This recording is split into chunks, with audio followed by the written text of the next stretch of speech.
From Lagos, the nation's commercial capital, this is the news at 10, live from Channels Television. Reporting tonight, Sulaiman Aleda. Hello and welcome. Tonight, World Bank drops a bombshell, classifies Nigeria among the most impoverished nations in the world. Well, President Goodluck Jonathan asked world leaders to help fish out sponsors of Boko Haram terrorists.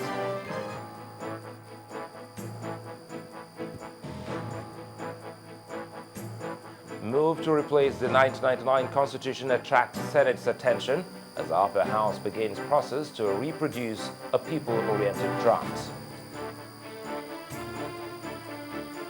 And Ukraine's deposed President Viktor Yanukovych says Russia's annexation of Crimea was a tragedy. On business news tonight, the Naira hits a 5-week high against the US dollar at the interbank.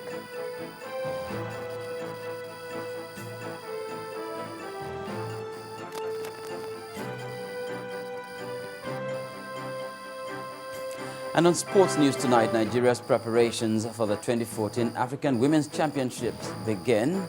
Super Falcons training camp opens. I'm Linda Kibe, and from Abuja, House of Representatives resolves to stay action on defection of PDP members to the APC pending the determination of all cases on the matter in court.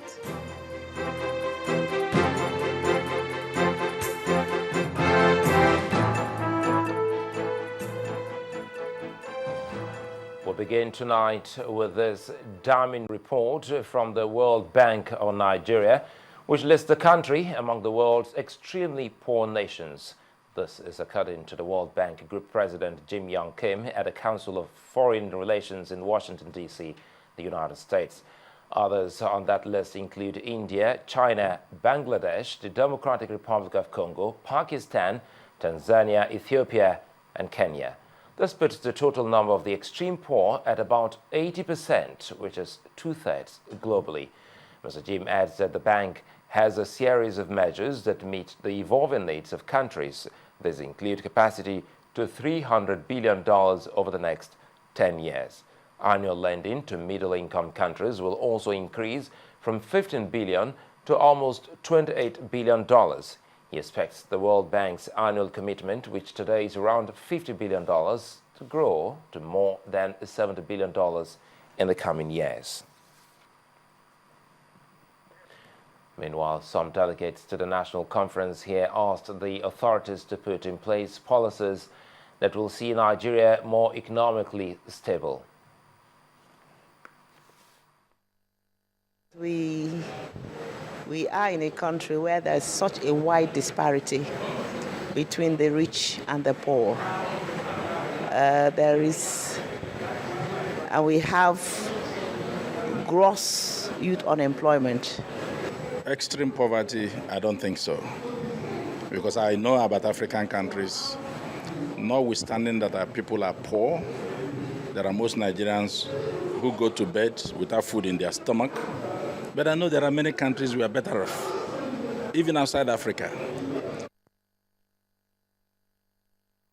Now with this World Bank rating, what should Nigeria do to get out of poverty and fall back into global economic ranking?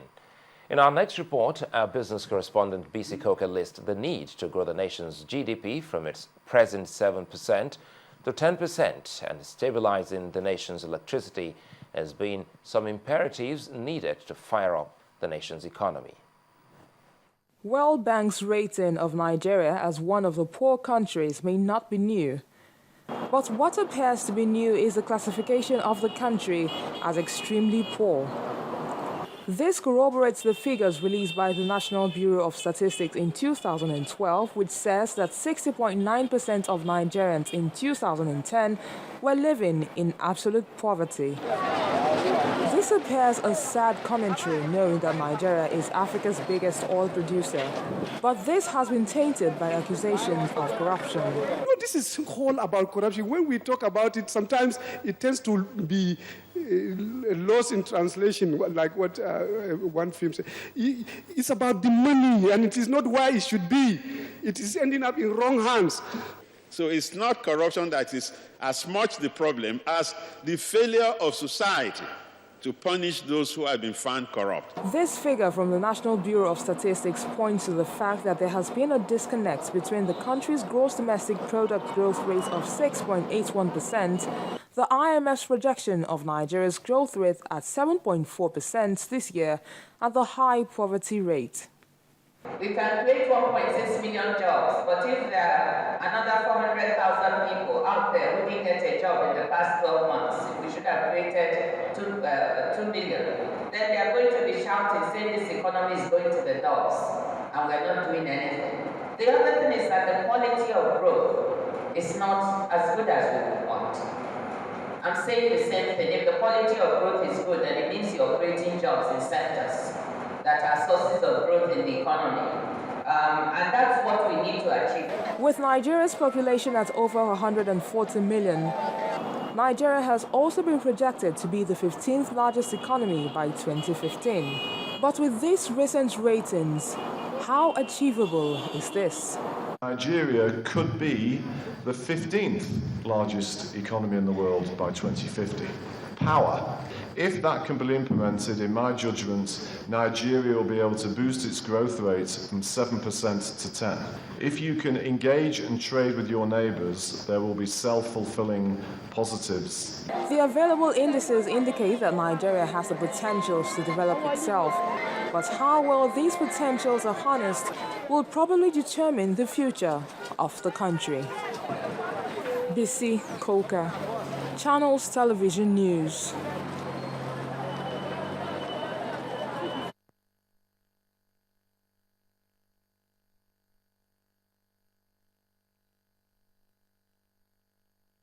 Well, now joining us to throw more light on how to get out of poverty as a nation is an economist, Mr. Henry Boyo. Well, Mr. Boyo, good to have you join us on the news at 10. Did this come to you as a surprise? Not really. I've been predicting this reality for so many years. You cannot sow cocoyam, as one of our artists said, and reap rice. No country can be identified to have grown successfully and impacted significantly on the social welfare of its people when the foundation, or should I say the platform for development, is not there. The platform for development everywhere, development that is inclusive everywhere, is generally predicated on certain factors. Okay, these factors include cost of funds, the rate of inflation, the stability of your exchange rate, and it also includes the provision of job opportunities for your people. For very long, for the past 20 years or more, we haven't had benevolent or benign indices in these areas to drive or facilitate growth and development. How can we recognize them? How do you mean, how come we didn't recognize it? We haven't recognized, for example, that it's totally impossible that no country grows with cost of funds to the real sector at about 24% or thereabouts, okay? No country grows and boasts of an inflation rate of 7 to 8%, because it means, for example, every 3 years or so, your income is losing between 24 and 30%. That is not good for anybody. In serious-minded economies, what you find, for example, in the rate of inflation is something of 1 to 1.5%. I think that's what's current presently in Europe and America. If you want to be an eagle, you don't start comparing yourself surely as with a dove, okay? By the same token also, you don't have a situation where the cost of funds to the real sector is going at 24%. The real sector actually drives growth and employment, not the government. The government is supposed to provide an enabling environment that will drive inclusive growth. Unfortunately, the economic management team has failed woefully even though they would be in denial of this. But the reality, of course, is that with over 24% rate of unemployment, with a totally comatose or almost comatose real sector because of the cost of funds and the infrastructural deprivations we have, you cannot build an economy on those indices. You know, one would have thought that the government has actually done well, because bringing up that economic team and a whole lot that they've actually put in place would have been able to see some kind of relative growth, as you've highlighted that. But the Bureau for Statistics has also predicted that this trend will continue. Does that really worry you? It worries me, but it doesn't surprise me, because, you know, what drives the trend? That is the question. What is the poisonous ingredient that dislocates our economy? And I've said this times without number for the past half a dozen or a dozen years or more, that the reality that we refuse to recognize, that we remain in denial of, is the fact that the main problem in the economy, the poison in the economy that makes it totally impossible for us to grow, is because of the contradictions within the economy. You cannot have, for example, a government that is busy mopping up excess liquidity incessantly. Is a government that continues to and agrees and admits and confesses to borrow money it doesn't need at 12, 11, 13, 14%. You couldn't expect much success from that kind of economic management team. Neither can you expect success from a management team that endorses a situation where the naira itself becomes weaker whenever we earn more dollars. In reality, when you look at what is happening, it correlates very clearly that the more dollars that we earn, the poorer we become as a nation. In 1996 or thereabouts, we only had $4 billion worth of reserves. Isn't that ironic? But this is made possible. It is ironic, but the reality is that this is made possible by the framework we have, how would I say, structured ourselves into, which is that we would get poorer when we earn more dollars. How does this happen? You will notice $4 billion in 1996, we did very well. $60 billion 2-3 years ago, we were doing very badly. Now we have $40 billion. You couldn't have a situation where you had $4 billion and you had only 4 months imports cover, and your exchange rate was 80 naira. Very quickly, moving ahead, what's your own prescription? My prescription has always been constant. We don't, the CBN does not have the mandate, the constitutional mandate, to capture the dollar earnings that we earn and substitute naira. The moment we stop that ridiculous economic management structure, we will find that the economy would begin to have inclusive growth. Because why? You have a situation where paying the beneficiaries of the Federation pool with dollar certificates rather than an agency of government capturing the dollar and printing and creating fresh naira supplies, which instigates excess liquidity, which makes it necessary for government to borrow back its own money, which creates so much naira in the system, such that the more dollars you earn, the more naira that is pumped into the system, and of course the weaker is your naira, and then creates a situation where, fascically, you find that you are paying over 3 trillion naira in order to be able to subsidize fuel when other countries in our bracket are making a sales tax of 10, 15, 20%, all because of what? Excess liquidity. And what causes excess liquidity? When CBN captures the dollar earnings of the country. I'll say this until eternity. When CBN captures the dollar earnings and prints and creates naira, and then a few days later hollers excess liquidity, too much money.